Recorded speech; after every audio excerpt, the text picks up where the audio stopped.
queridos amigos, muita paz a todos.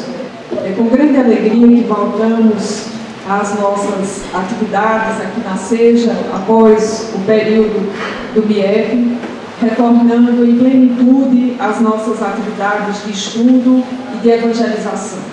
E sobre isso gostaríamos de fazer um breve preâmbulo antes da nossa exposição, lembrando aos pais que aqui estão e àqueles que têm responsabilidades diretas com crianças e com adolescentes, sejam na posição de tutores, de avós, de tios, para que nos organizemos a fim de que as nossas crianças possam vir de modo regular às nossas aulas de evangelização. Temos esse horário em paralelo à palestra no sábado à noite, e é extremamente importante que essa frequência às aulas de evangelização ela se dê de modo regular, que seja uma frequência assídua e pontual. Porque na evangelização infantil, as crianças vão criando um grupo de relação que se amplia para além daquele da escola, dos primos, dos colegas do prédio ou da rua, e vão nesse grupo da evangelização formando laços de amizade e vão aprendendo a doutrina espírita ao longo da sua infância e, no caso da juventude, ao longo da sua adolescência. Isto é extremamente importante porque todos nós sabemos o quanto é difícil modificar hábitos. Todos nós adultos temos duas experiências básicas que demonstram para nós a dificuldade de modificarmos os hábitos e, por isso, nós não podemos deixar que as nossas crianças possam decidir sobre o seu encaminhamento, o seu enraizamento no bem quando estiverem adultos. Para nós, basta que nós imaginemos, por exemplo, a dificuldade que todos sabemos de seguir uma dieta, que é essencialmente uma questão de educação. Ou a dificuldade que é, por exemplo, quando nós mudamos as roupas do armário, a gaveta em que nós guardávamos as camisetas, o lugar onde nós colocávamos as camisas, os blazers, os vestidos, e quando nós mudamos de lugar, nós temos dificuldade inicialmente de buscar as coisas nos lugares novos. Nós sempre vamos para o lugar antigo. Essas são duas experiências que todos temos e que revelam para nós o quão difícil é o processo de educação. E por isso, ele precisa começar ainda na primeira infância. E a evangelização infantil é, sem dúvida nenhuma, um processo de educação do espírito reencarnado para esse momento da sua encarnação e para o seu processo como espírito imortal que é. Então, como pais, como responsáveis, nós não podemos adiar, nós não podemos postergar, deixar para que os nossos filhos decidam se eles querem vir à casa espírita quando eles estiverem adultos.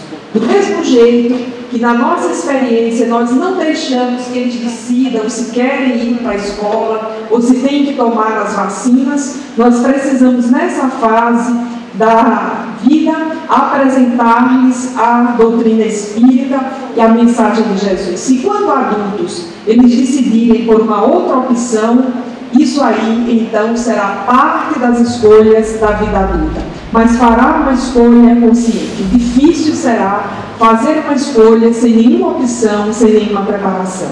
E na evangelização nós vemos experiências muito interessantes que já nos ocorreram mais de uma vez. Não são casos isolados.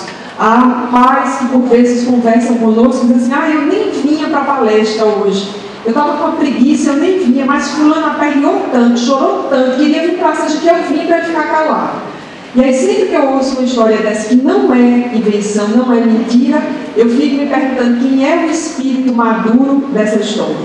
E há muitos filhos que são os filhos que trazem os pais à casa espírita. Então, assim, despertos, que possamos vir com os nossos filhos, convidá-los para vir, fazer dessa experiência de sábado à noite uma experiência familiar na Seja, vindo para a palestra ou grupo de estudo, aqueles que assim já participam, e trazendo as crianças para a evangelização. Os adolescentes, a partir de 13 anos, o horário para eles é no sábado, aliás, no domingo à tarde, a partir das 16h30. Das 16h30 às 18h30 é o horário de evangelização para os adolescentes. Também um processo absolutamente importante, sobretudo em se tratando de adolescência. Então, que possamos, em família, organizar esse convite, essa agenda familiar, para que venhamos à palestra e os nossos filhos venham à evangelização. Focando agora no tema da nossa palestra, quem acompanhou o nosso informativo ou olhou na internet, e o tema estava Lei de Causa e Efeito, é exatamente o que vamos tratar nesta noite, embora tenhamos dado, como João leu, um título talvez um pouco mais poético: Crédito e Débito na obra Ação e Reação. O livro Ação e Reação é o nono livro da chamada série André Luiz. Esse espírito que muitos de nós passamos a conhecer a partir do livro, aliás, do filme Nosso Lar, que o tornou muito popular nos meios espíritas e entre, inclusive, os não espíritas. Mas André Luiz é um espírito muito caro ao movimento espírita. Dizem os biógrafos de Chico Xavier que Emmanuel preparou Chico durante um tempo, por volta de 2 anos e meio a 3 anos, habituando-se à presença diária de André Luiz, para que Chico pudesse organizar o seu pensamento a partir das ideias que fossem ditadas por André Luiz e lhe servisse como médium praticamente fiel, um intérprete confiável da série que André Luiz apresentaria ao movimento espírita. Há vários outros livros de mensagens nos quais André Luiz toma parte, como o livro Espírito da Verdade. Há outros livros que são de Emmanuel e André Luiz, como o livro Encontro Marcado, se não me falha a memória. Mas quando nós nos referimos à série André Luiz, estamos nos referindo à série que tem 13 livros que falam sobre a vida no mundo espiritual.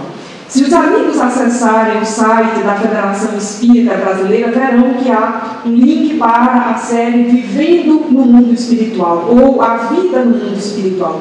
E é exatamente essa série que começa com o livro Nosso Lar e que termina com o livro E a Vida Continua. E que tem vários aspectos interessantíssimos para serem destacados.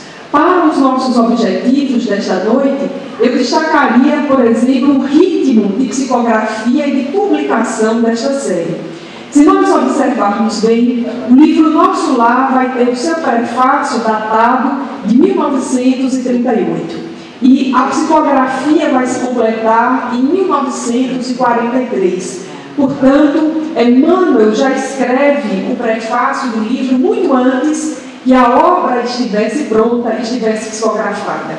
E o roteirista e diretor do filme Nosso Lar teve 2 observações, ou como diriam os jovens, 2 sacadas interessantíssimas a respeito de André Luiz e a respeito de Emmanuel. Uma especificamente a respeito desse espírito que todos já sabemos usou o pseudônimo André Luiz, e que a cena está praticamente no início do filme e não está no livro, quando André Luiz está sendo recolhido ao Nosso Lar por Lísias e os auxiliares de Clarencio, e ao chegarem às portas da cidade espiritual, Lísias no filme pergunta para Clarencio aonde deve colocar aquele que eles estavam resgatando.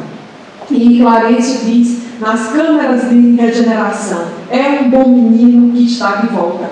É uma fala muito rápida, de poucos segundos, uma cena curtíssima no filme, mas que revela um olhar perspicaz do roteirista e diretor para lembrar a todos nós que não é exatamente possível que alguém que não tivesse memória alguma do mundo espiritual ou que desconhecesse por inteiro a cidade, Nosso Lar, como André Luiz nos faz crer numa primeira leitura daquela obra, tivesse tão rapidamente tomado a sua memória e pronto, tivesse se restabelecido e tivesse se colocado a serviço da divulgação das verdades imortais. A percepção do diretor do filme é exatamente num determinado viés de interpretação, não exatamente o viés de interpretação, mas um, de que é possível que André Luiz, na sua última encarnação, no século XIX, no Brasil, já tivesse vindo da colônia, nosso lar, e tivesse vindo com uma determinada atividade, provavelmente no campo que uniria ciência e religião, mas afastou-se dessa perspectiva, tanto é que volta para nosso lar e ali é recebido na sequência por amigos que se lhe tornam muito afins, mas é muito possível que aquele fosse um lugar que ele, de alguma forma, já conhecia.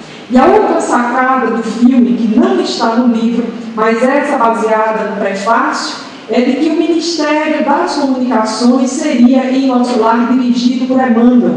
Quem tiver a oportunidade de reassistir ao filme, vai ver a cena em que o espírito Emmanuel, interpretado pelo ator Werner Schumann, em determinada altura, em recebendo André Luiz, pergunta qual meio de comunicação ele prefere. Diz, aqui há dos mais antigos aos mais modernos. E o que é mais antigo para nós, ou pelo menos para o diretor do filme, é algo como uma pena para escrever, uma caneta muito rústica. E o que é mais adiantado para nós, que está no filme, é uma espécie de computador relativamente parecido com uma tela translúcida, talvez algo que nós hoje identificamos como um tablet. E André Luiz, muito modestamente, no filme, não no livro, vai dizer: prefiro um meio que eu domino. E aí ele pega uma caneta comum e papel e começa a anotar as primeiras lições e organizar os capítulos do que na sequência seria o livro Nosso Lar. Nesse livro, então, que ele se autodescobre, se auto-revela e nos revela o mundo espiritual. Na obra que nos interessa nessa noite, que é Ação e Reação, um livro que foi publicado em 1957, nós já temos um André Luiz muito mais maduro, muito mais senhor de si, muito mais conhecedor das relações entre o mundo físico e o mundo espiritual. A essa altura, em Ação e Reação, ele já está empreendendo várias viagens de estudo e trabalho e já está acompanhado de um companheiro inseparável e que nos permite uma leitura muito agradável. O companheiro inseparável é Hilário, e como o próprio nome diz, é uma pessoa, no bom sentido, hilária. É aquele personagem que nos livros, como nos domínios da mediunidade, é aquele que faz as perguntas mais simples, aquelas perguntas que talvez nós faríamos. E que André Luiz às vezes fica um tanto envergonhado, um tanto receoso de Hilário, porque Hilário não tem muito freio na língua. Mas qualquer um de nós que se assemelhar a Hilário já está em boa evolução. E para acompanhar André Luiz, por exemplo, Silas, em Ação e Reação, acompanhar Druso e um mentor que aparece raramente no livro, que é Sâncio, ser Hilário já é um lugar em que eu particularmente gostaria de estar, sem nenhuma vergonha das perguntas talvez muito infantis que pudesse apresentar. Então, em Ação e Reação, André Luiz está acompanhado deste nobre companheiro, Hilário, e vai fazer um estágio num espaço que fica entre o mundo espiritual, entre nosso lar e a terra, mais especificamente o Rio de Janeiro, a cidade pela qual André Luiz guarda grande predileção. E nessa viagem entre nosso lar e o Rio de Janeiro, vai fazer um estágio de 3 anos numa colônia espiritual que está vinculada ao nosso lar, chamada Mansão da Paz. E são 3 anos para essa dupla, André Luiz e Hilário, estudarem exatamente os casos que têm a ver com a lei de causa e efeito. Por isso o livro se chama Ação e Reação. É um livro muito interessante, e ele é tão interessante pela minha leitura, que para a noite de hoje eu separei 4 casos secundários para estimular os amigos a lerem o caso principal, e mais especificamente para verificarem qual é a relação de ação e reação que há entre Silas e Druso. Essa eu não vou apresentar para vocês, vou deixar que quem não leu, leia, e quem leu, releia para identificar essa relação de ação e reação entre Silas, que era o supervisor de André Luiz nessa viagem, da Mansão da Paz até a terra, e entre Duso, que era o supervisor, digamos, dessa estação chamada Mansão de Paz. Lidava assim André Luiz, digamos, com a alta hierarquia desse lugar. Ele podia se dirigir a Duso, o grande coordenador, e tinha ali em Silas, que era um membro experiente e sábio daquela mansão, daquela colônia, como seu interlocutor mais direto, com quem ele tinha muitas afinidades, porque Silas havia estudado medicina e programava a sua próxima reencarnação na Terra na condição de médico. Então, André Luiz tinha muitas afinidades com ele. Nos interessa, então, estudar 4 casos que André Luiz vai chamar no livro de dívida agravada ou débitos agravados, dívida aliviada ou débitos aliviados, dívida expirante e dívida estacionária. São 4 casos, então, que ele tem a oportunidade de acompanhar. Comecemos, então, pela dívida agravada.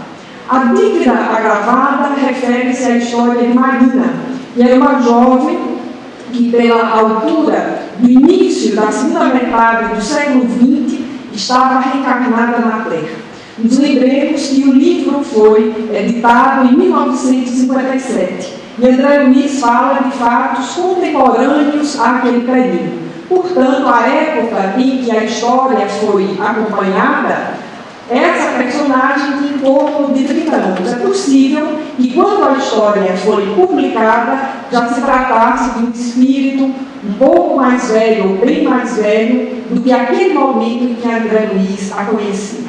E ele a conhece numa situação, digamos, de emergência espiritual. O amigo Silas e supervisor do seu estágio de trabalho é chamado para atender Marina. E era um espírito vinculado à Mansão da Paz, e havia voltado à Terra com um programa reencarnatório muito bem estabelecido. Ela receberia o marido e receberia uma filha por nome de Nilda, que formariam ali um núcleo familiar. Ela conviveria com a sua mãe, Luísa, até o início da sua idade adulta, e na sequência Luísa seguiria ao mundo espiritual, voltando para a Mansão da Paz, mas não perderia Marina de vista. E nesse processo, Marina vai enfrentar a dor ardente, não apenas para ela, mas para o Brasil, do final da primeira década do século XX para o início da segunda década. E é muito interessante ler André Luiz, a série André Luiz, fazendo as conexões históricas com momentos que o Brasil viveu. E esse momento difícil era o momento em que as pessoas portadoras de hanseníase, elas eram excluídas do convívio social. Os leprosários foram hospitais que se multiplicaram em alguns lugares do Brasil, não na quantidade que foi necessária à época, mas na quantidade que foi possível para um país com muitos limites como o nosso, àquele momento, erguer hospitais para receber os portadores de hanseníase. O marido de Marina havia sido recolhido a um hospital desse tipo. E ela havia ficado com a filha de 3 anos na ocasião em que André Luiz a conheceu. E esse encontro dá-se quando Silas é chamado pela mãe de Marina, Luísa, para acudi-la numa emergência. Marina projetava para aquela noite o seu retorno ao mundo espiritual na condição de suicida. Ela não suportava aquele momento que ela vivia sem a presença do marido, as pressões sociais que eram de várias ordens, inclusive da ordem do preconceito. Alguém que tinha um familiar com hanseníase sofria toda sorte de exclusão social. Ela não conseguia se colocar no mercado de trabalho para sustentar a sua filha, e a tudo isso estava agravado o fato de a filha ser surda-muda. Então, ela não suportando aquela pressão, aquele quadro, imaginou que seria uma saída bastante confortável para todos. Na sua imaginação, o seu marido não retornaria do leprosário. A condição dele era muito difícil. Depois, como ela não conseguia trabalho, era muito provável que a filha morresse de fome. Nos lembremos que nós estamos falando de um Brasil que não tinha Bolsa Família, Vale, Gás, Bolsa Escola ou coisa que valha. Os pobres eram realmente muito pobres. Era um país onde não existia sequer o SUS. Então, a condição dos doentes e pobres, e mais especificamente dos negros, que é a condição, era de muita exclusão no nosso país. Para Marina, então, era mais fácil que ela se suicidasse, porque o marido não voltaria do leprosário e a filha seria adotada. Na sua imaginação, a condição de uma menina órfã de pai e mãe e ainda surda-muda seria suficiente para promover alguém de posses que pudesse adotar e garantisse à menina sobrevivência física. Vejamos que no raciocínio de Marina não estava a perspectiva de desenvolvimento solar, mas que a filha fosse alimentada, porque as condições em que ela vivia eram condições muito difíceis. Nesses pensamentos em que ela arquitetava deixar a vida física tomando uma dose de veneno à noite, ela é surpreendida pela sua mãe, já desencarnada, que a acompanhava, e que vai então buscar Silas para que possa interceder por aquela reencarnação do grupo, não apenas de Marina, que havia sido programada no mundo espiritual para superar dívidas, ou seja, para superar momentos em que se haviam agredido mutuamente e que haviam muito claramente infringido as leis divinas. Silas, então, acompanhado de André Luiz e Hilário, que são personagens muito secundários nessa história, são observadores, vão ao encontro de Marina, que tem a lucidez de antes do lance final do plano que ela tinha arquitetado, fazer uma breve prece. Era o momento em que ela, numa espécie de gesto de perdão, se dirigia a Deus, pedindo que a perdoasse, porque ela não conseguia enfrentar aquela situação. É exatamente esse momento de comoção, de aparente fragilidade, que dá a Silas e aos seus acompanhantes, a dupla André Luiz e Hilário, a oportunidade de atenderem aquela moça, envolvê-la em passes vigorosos. Ela é tomada por um torpor, adormece, e fora do corpo eles têm um diálogo com ela, com a mãe, lembram as condições reencarnatórias e lembram que aquele gesto era um gesto que agravaria a sua vinda à Terra. Por que agravaria?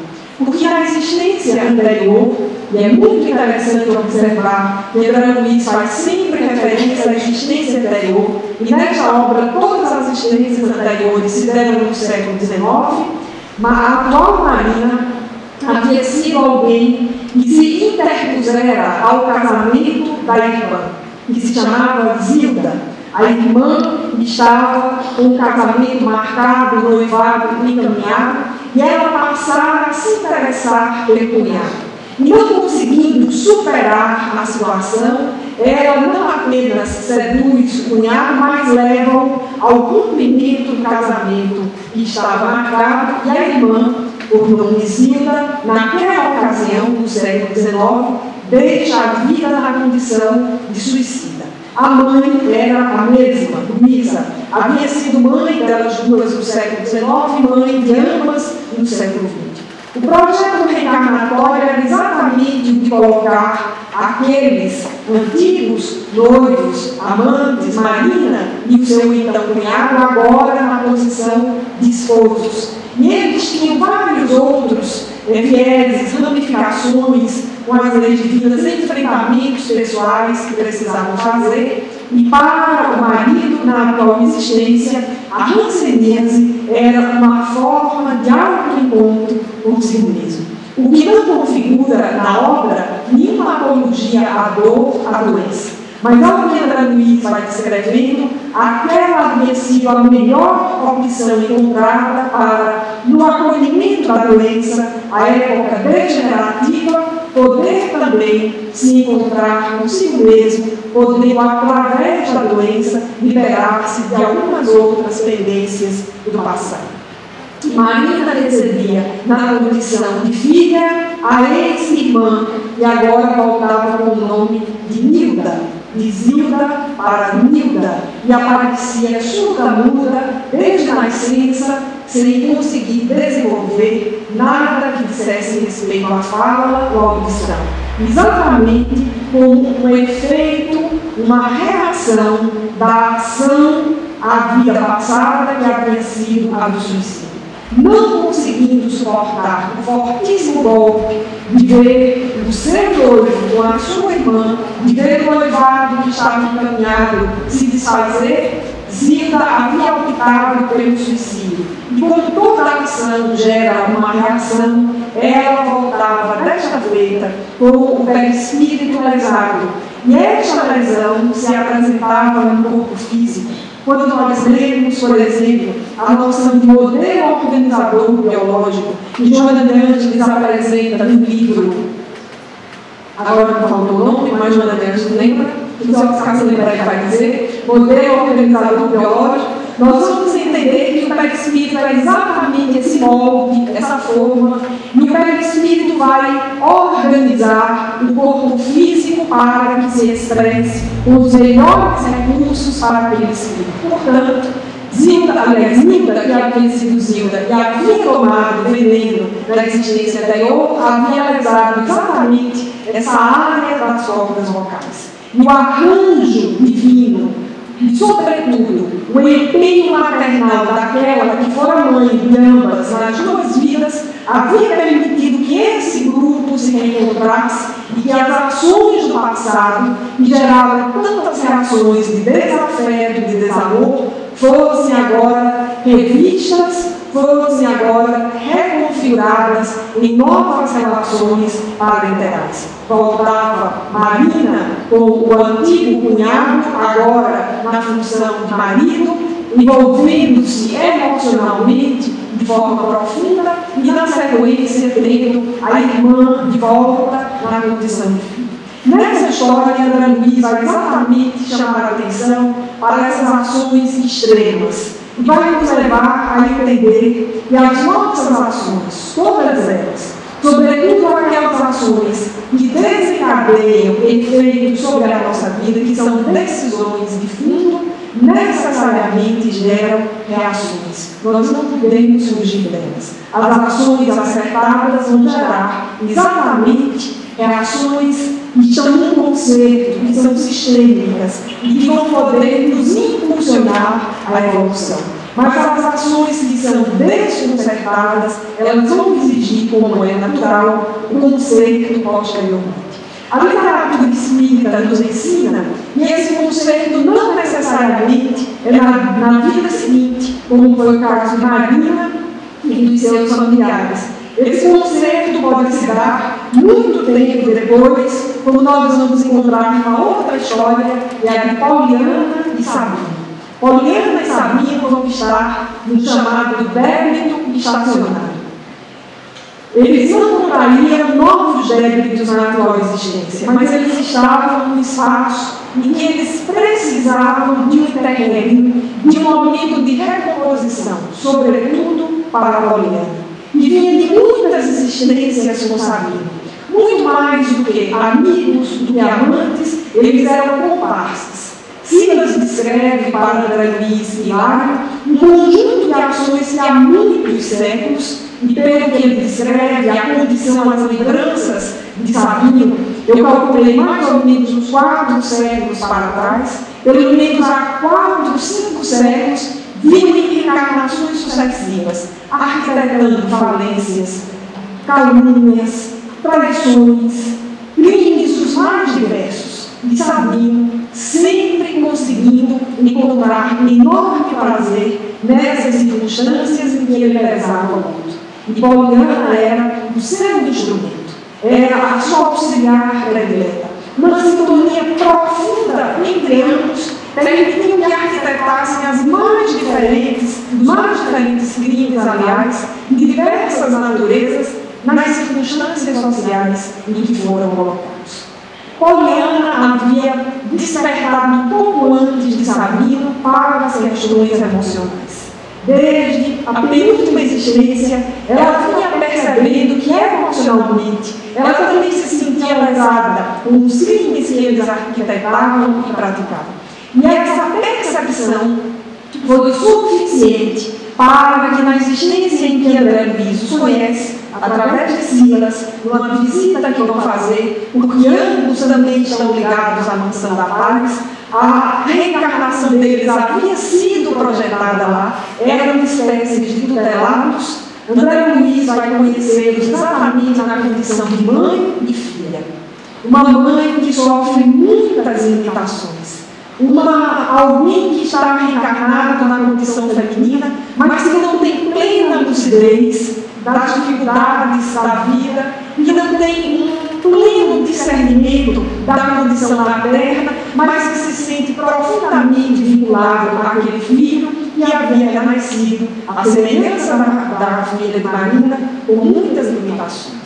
E as limitações de Sabino, diferentemente das limitações de Zilda ou Nilda, que são o mesmo espírito, não são limitações pelas quais o espírito opta, como no caso de Zilda e Nilda. Ela havia optado pela surdez, pela mudez, já lúcida do ato que havia praticado. No caso de Sabino, ele está na chamada dívida estacionária. Não vai poder se comprometer, porque o seu projeto reencarnatório, muito bem preparado na Mansão da Paz, dá-lhe uma condição física de muitas limitações, que eu vou deixar para vocês verem qual é no livro. E nessa condição de limitação, ele não poderia exatamente ter a liberdade que teve em outras existências. É um caso muito interessante para nós compreendermos a lei de ação e reação ou a lei de causa e efeito. Porque todos nós temos muitas chances de nos recompormos, de sermos chamados à lucidez, de optarmos, às vezes, por situações extremas e difíceis, como no caso de Zilda, Nilda, mas há espíritos como Sabino que necessitam de intervenção. E quando essas intervenções são feitas, elas são invariavelmente para o nosso bem, para que nós não agravemos a situação evolutiva em que nos encontramos. Isso também não significa dizer que, à luz da doutrina dos Espíritos, nós não tenhamos um olhar de apoio, de compaixão, de inclusão para todos aqueles que apresentam limitações físicas ou intelectuais nessa existência. A observação do espírito André Luiz e do seu instrutor Silas é exatamente para que nós despertemos a condição máxima, que seria aquela representada pelo bom samaritano, de que, na medida das nossas forças, em podendo, nós possamos auxiliar essas pessoas. E quando nós vemos as inúmeras ONGs que fazem a inclusão de espíritos que reencarnam com limitações diversas, ou quando nós vemos os programas médicos e educativos que estão se humanizando cada vez mais e permitindo programas de inclusão dessas pessoas ou de desenvolvimento específico, seja médico ou educacional, nós vemos o quanto avançamos enquanto sociedade na perspectiva do bom samaritano. André Luiz, então, acompanha esse caso que ele vai chamar de dívida estacionada, que é a de Poliana de Sabino, que contrasta com a de Marina, que ele chama de dívida agravada, que eu não vou dizer a vocês se ela, na sequência, cometeu suicídio ou não, que é para vocês lerem o livro e entenderem o capítulo. Mas vamos falar de alguns créditos também. Quem são aqueles cujos créditos André Luiz vai admirar? E há duas histórias interessantes, que pela ordem, só para deixar vocês mais curiosos, eu vou começar pela dívida expirante. A dívida expirante é o caso de Léo, que André Luiz vai conhecer no leito hospitalar nos últimos momentos da sua experiência. E o título tem dupla interpretação. É dívida expirante, tanto porque o espírito está esperando, está quase desencarnando quando André Luiz o conhece, quanto porque a sua dívida também está terminando. André Luiz se surpreende com aquele jovem que está desencarnando físico. E é outro lado fascinante. Eu tenho muita curiosidade em observar como André Luiz vai descrevendo um Brasil que serviu para receber tantas almas nas limitações que nós tivemos no século XX. Porque ser portador de tuberculose no Brasil no século XX, e antes da década de 70, era também receber quase um atestado de morte. Nós não tínhamos equipamentos hospitalares para tratar a tuberculose, e em muitos casos hoje recebe tratamento ambulatorial e o doente fica em casa. Era menos grave ter tuberculose no Brasil do que ter hanseníase, mas os dois casos eram igualmente graves. E André Luiz vai conhecer Léo, que tinha tuberculose, que estava nos últimos momentos, o pulmão absolutamente comprometido, já com comprometimento de outros órgãos, mas resignado. E André Luiz e Lário ficam admirados frente a tamanha resignação. Eles nunca tinham visto alguém acolher, como diriam os jovens hoje, de boa a morte. Estavam ali, Léo, orando, esperando a hora da morte. E mais do que isso, lúcido de que ele ia desencarnar. E Léo também vinha da mansão da paz. É aquela hora em que Lário diz, até que enfim, alguém da mansão da paz relativamente evoluído.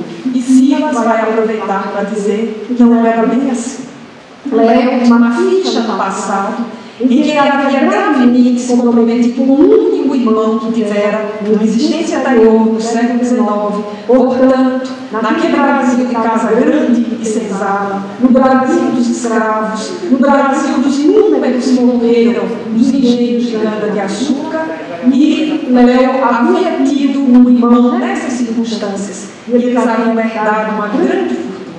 E para se apossar da fortuna como único herdeiro, ele não havia titubeado em submeter este único irmão, que à época estava reencarnado com uma limitação mental, às mais cruéis situações físicas, inclusive deixando ao relento a noite.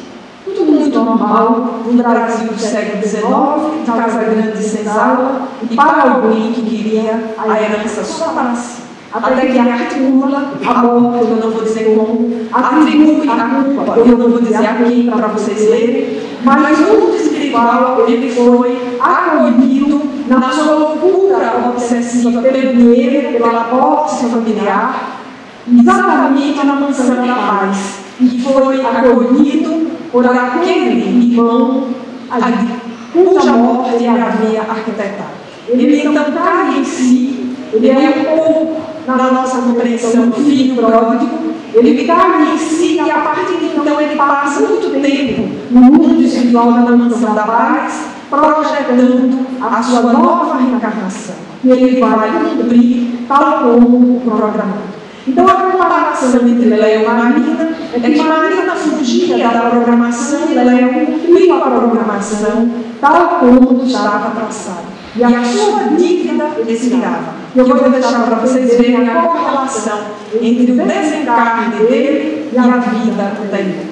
E André Luiz estava então ali com Hilário, assistindo aquele desencarnante em condições hospitalares muito limitadas, mas admirados com a lucidez daquele espírito que teve a coragem, como um filho pródigo, de se reerguer sobre as próprias dívidas, de se tomar de coragem, de arquitetar uma reencarnação difícil, em condições limitadas, mas em acolhendo essas condições, exatamente poder liberar-se de uma situação que era opressiva para ele, porque ele havia afrontado as leis divinas, arquitetando o desencarne de um espírito que havia reencarnado como seu irmão numa vida anterior.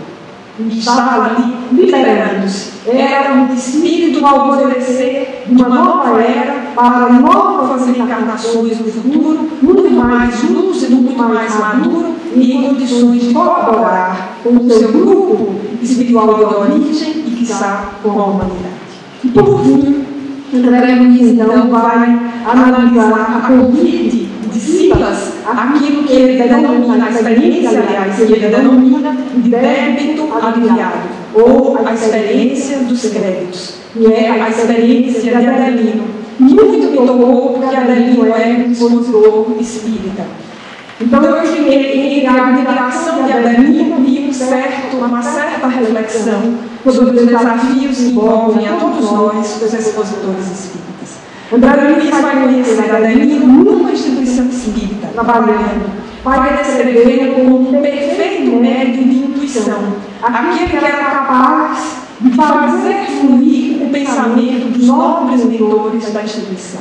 Vai descrevê-lo como uma pessoa bondosa e admira-se, porque espíritos desencarnados, que não eram do grupo familiar de Adelino, dirigem-se a Silas para pedir intervenção em favor da condição física, da saúde de Adelino. E André Luiz e Lário se admiram profundamente. Como podia aquele expositor, que era uma pessoa de conhecimentos escolares muito modestos, despertar tamanha atenção, tamanho afeto, tamanho carisma naqueles que o ouviam, inclusive desencarnar. E Silas vai então fazer que André Luiz e Lário acompanhem Adelino até o seu lar. E eles se admiram quando chegam ao lar modesto, representando muito bem a condição de um operário daquele mesmo Brasil do século XX, que não cuidava adequadamente dos ancianos, dos tuberculosos, representando muito bem a classe trabalhadora que enfrentou muitas dificuldades. E ali estava lá modesto de um operário. E André Luiz logo se tomou de curiosidade, porque ele identificava 3 crianças e uma senhora idosa, que não tinha a idade de ser mãe daquelas crianças. A mais velha tinha apenas 10 anos, uma menina, 2 meninos entre 8 e 9 anos gêmeos, não tinha idade de ser a mãe deles, mas também já não era uma senhora que tivesse forças para conduzir a educação daqueles filhos. E André Luiz vai então perguntar sobre a esposa de Adelino. E Silas vai então narrar esse capítulo muito especial das emoções de Adelino, que eu vou deixar para vocês lerem, que são 10 para as 9.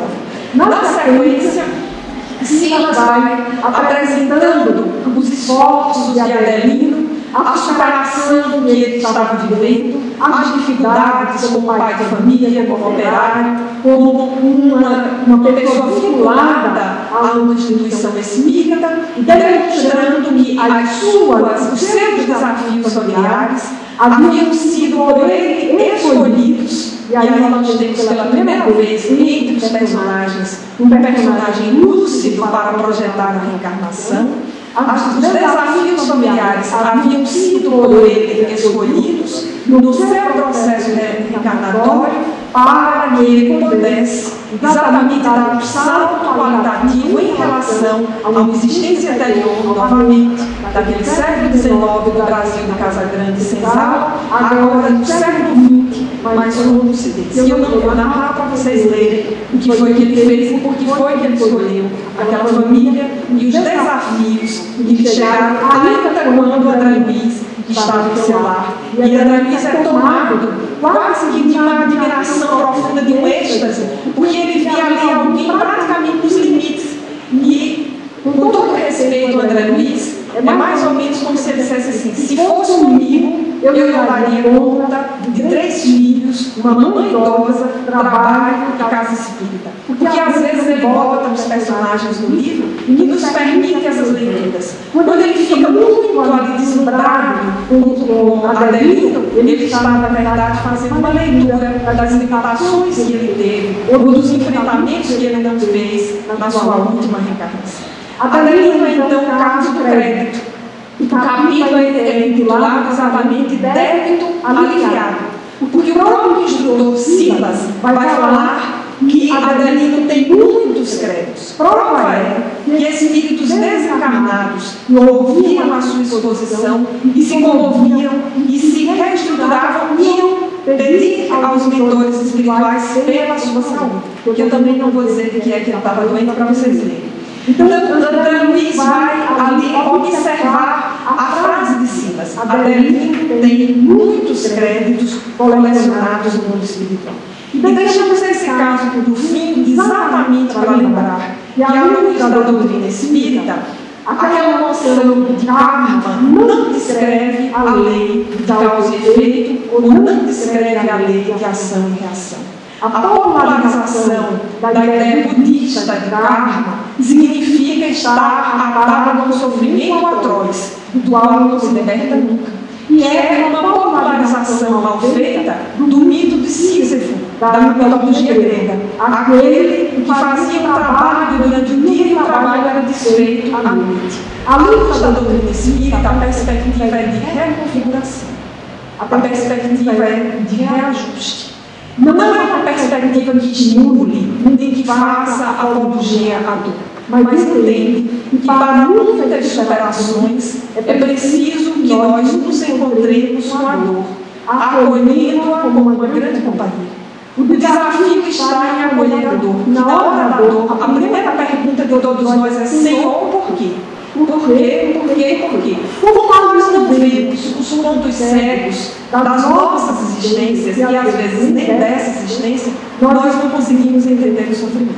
Todos nós, a grande maioria, para não ser assim tão densa, a grande maioria de nós, na hora da dor, qualquer que seja ela, seja no formato da dor física, da dor emocional, das grandes decepções, da perda da confiança, das grandes experiências que nós catalogamos como experiências sofridas na vida, a primeira pergunta é: Senhor, por quê?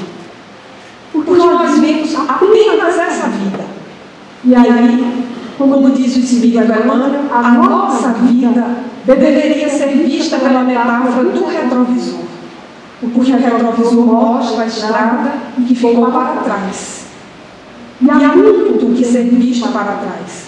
Não no sentido de meramente descobrir quem fomos, mas de entender o que fomos e de acolher os desafios que vieram para essa vida. Alguns, talvez lucidamente como Adelino, escolhem desafios já com lucidez para enfrentá-los, sejam os familiares, sejam os sociais, sejam os familiares e sociais combinados, sejam os emocionais, e sejam os familiares sociais e emocionais combinados.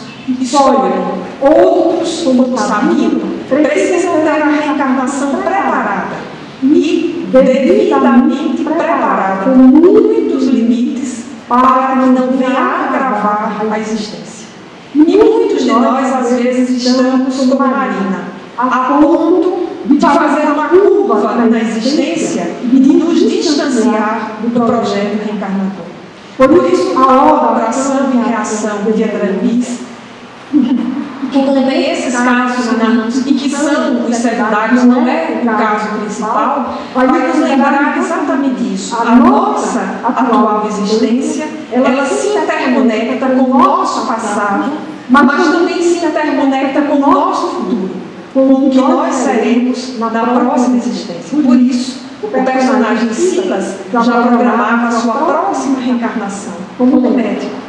E tentaria com ela exatamente atar contas do seu passado e do seu futuro. Por isso, o tempo presente, a atual quadra existencial, ela é a luz da doutrina dos espíritos tão preciosa, porque é um momento de lucidez. Inúmeros autores espirituais vão dizer que nós nunca tivemos existências tão lúcidas quanto a que estamos tendo agora, nesse contato com a mensagem de Jesus e com o Espiritismo, nos fazendo realizar uma releitura de nós mesmos. E aí, seguindo como Espírito Emmanuel, verificando que a família que temos, o entorno social em que estamos, talvez não seja o que exatamente desejamos, mas é exatamente o que nós mais necessitamos para evoluir. Nesse sentido, fica então uma sugestão para que leiamos a Ação e Reação do Espírito André Luiz. Muita paz.